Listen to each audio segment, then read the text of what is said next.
never thought the quiet nights alone with Max could awaken something so raw, so forbidden. Inside me thought it began innocently enough, or at least that's what I told myself. My husband had left again for another business trip, suitcase in hand, kiss on the cheek, the same soft promise to call when he landed. The door closed behind him, and the house swallowed the sound like it always did. Silence settled in thick layers, heavier than the absence of footsteps, heavier than the lack of conversation. I'd grown used to it over the years, or so I thought. But this time, the emptiness felt different, sharper, hungrier. Max, our golden retriever who'd been with us for 7 years now, padded over immediately. He'd sensed the shift the second the car pulled away. Those soulful eyes lifted to mine, tail sweeping slow arcs across the hardwood floor. He pressed his warm body against my leg, a living reminder that I wasn't completely alone. I sank onto the couch, glass of red wine already in hand, and he curled at my feet like he belonged there. Because he did, you're all I've got tonight, aren't you? I whispered, fingers sinking into the thick golden fur behind his ears. He answered with a low, contented huff, tail thumping once, twice, then settling. The sound echoed in the stillness, the only heartbeat besides my own. I let my hand rest on his side, feeling the steady rise and fall of his breathing. It grounded me in a way nothing else could, not the television droning in the background, not the music I tried to fill the rooms with, not even the wine that softened the edges of my thoughts. The house was too big for one person. We'd bought it dreaming of children, of laughter bouncing off walls that now stayed quiet.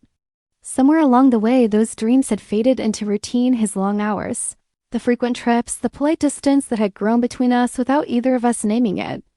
I didn't resent the life we'd built.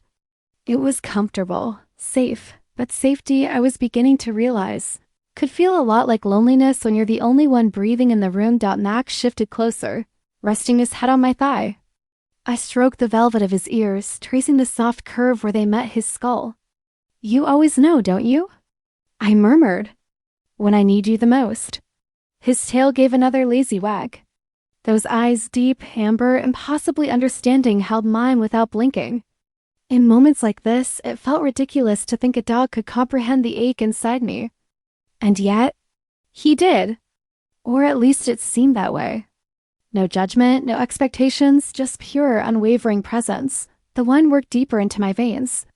Warmth spread through my chest, loosening the knot that had been there since the moment my husband left. I leaned back, letting my head rest against the cushion, and Max adjusted so his body pressed along the length of my leg, solid, warm, alive. I closed my eyes and let my fingers trail slowly down his back, following the smooth line of his spine. The motion was soothing, hypnotic. Each pass of my hand seemed to pull a little more tension from my shoulders. You're such a good boy, I said softly. He sighed along, satisfied sound, and shifted even closer, until his warmth seeped through my clothes and into my skin. The house was still silent, but it didn't feel oppressive anymore. Not with him here. Not with the steady rhythm of his breathing matching mine. I don't know how long we stayed like that. Minutes blurred into something softer, more liquid. The room dimmed as the last of the daylight bled away. I opened my eyes to find Max watching me, head tilted slightly. Ears perked as though waiting for permission. Permission for what? I didn't know yet, but the question hung there between us. Quiet and electric, refusing to disappear. Word count 900 the next morning arrived, soft and golden. Sunlight spilling across the bedroom floor like spilled honey. Max was already awake, sitting patiently beside the bed, tail sweeping slow, deliberate arcs. His eyes caught the light, turning them warm amber. And when I stirred, he let out a low, cheerful rumble, almost a greeting. Almost a question. Morning, handsome, I murmured, reaching down to scratch behind his ears. He leaned into my touch, warm breath tickling my wrist, the simple contact sending a small, unexpected shiver through me. I sat up, sheets pooling around my waist, and for a moment we just looked at each other. Something in the air felt different, thicker, charged like the quiet after a storm that hasn't quite broken yet.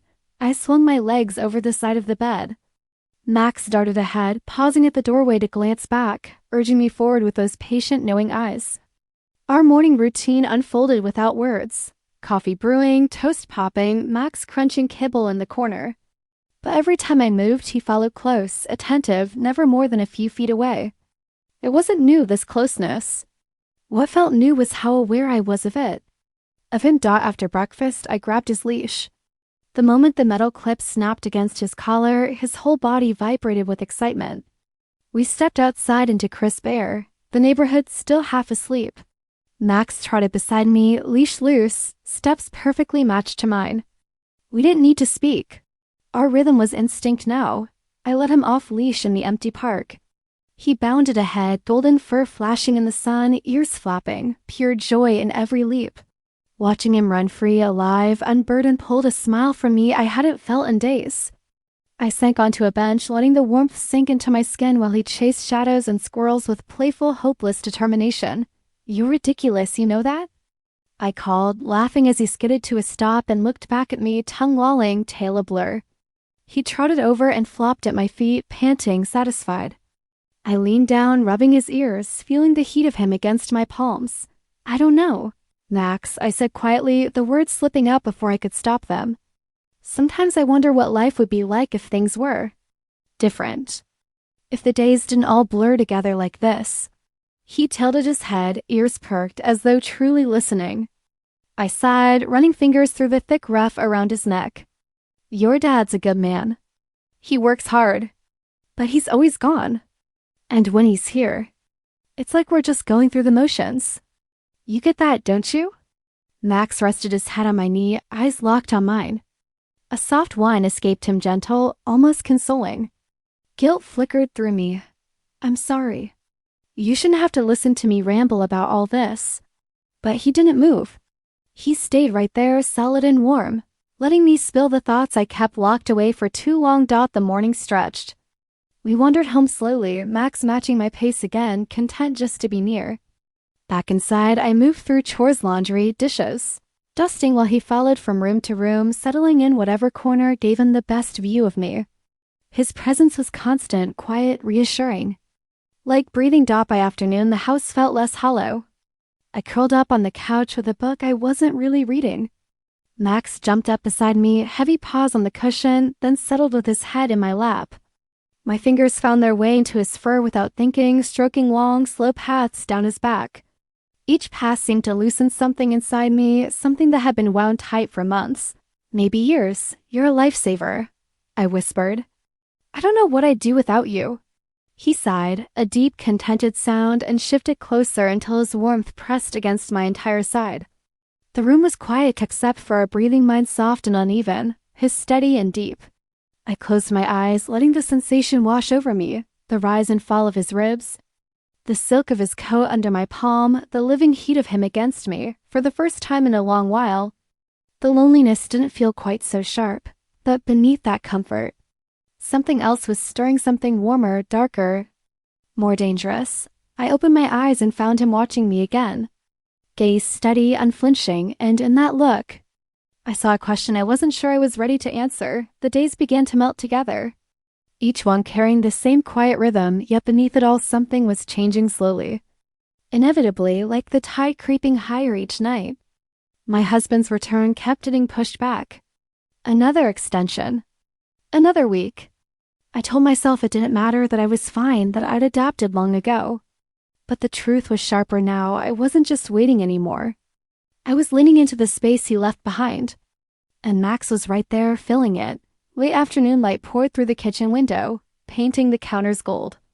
I stood at the sink, hands deep in soapy water, scrubbing plates that didn't need scrubbing. Max lay sprawled in the doorway, ears twitching at distant sounds, children playing, a car passing, the world moving on without us.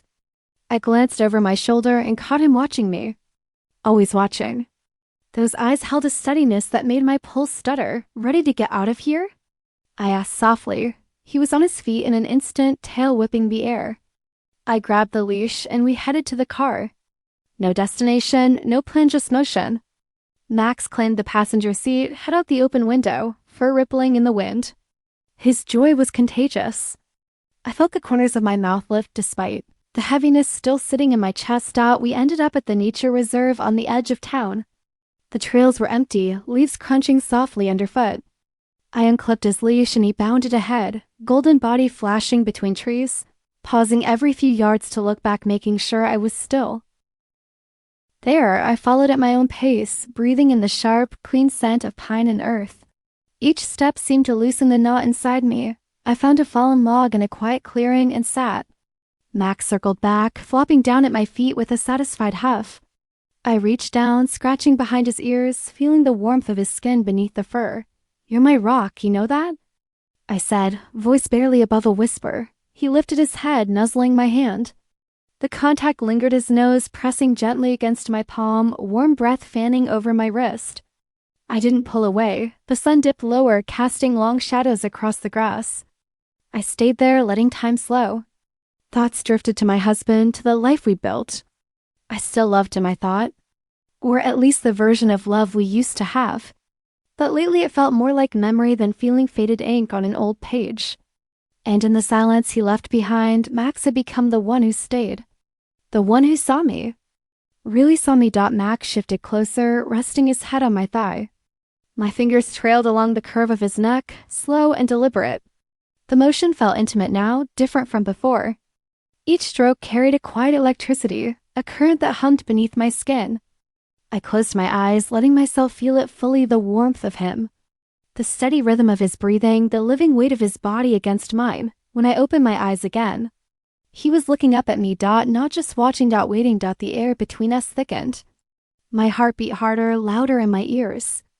I leaned down slightly, resting my forehead against his. His fur brushed my cheek, soft as velvet. He didn't move away. Instead, he pressed closer, nose nudging gently under my chin. A shiver ran through me, not cold, but something warmer, deeper. "I don't know what this is," I whispered, but I did. Some part of me had known for days, maybe weeks. The loneliness had carved out space inside me. And Max had slipped into it so naturally, so completely, that the line between comfort and craving had blurred beyond recognition. I stayed there until the light turned orange and soft, until the first evening chill brushed my arms. Max trotted beside me as we made our way back to the car, steps perfectly in sync. The drive home was quiet, peaceful.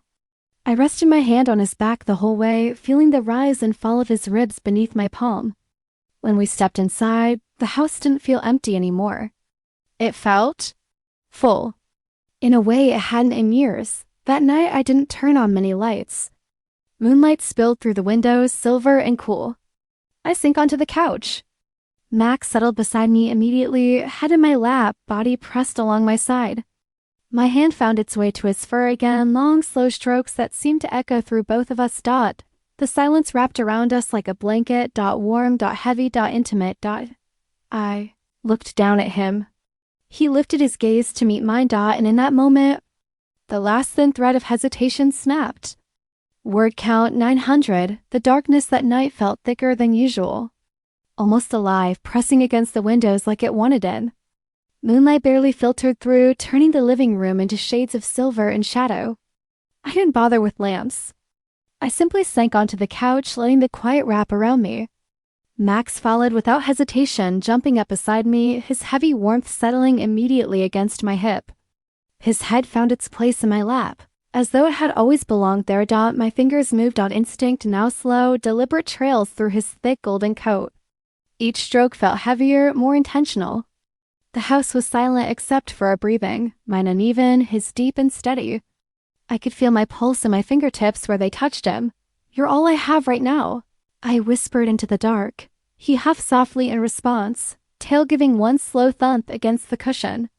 Those amber eyes lifted to mine, calm but intense, holding me in a way that made my chest tighten.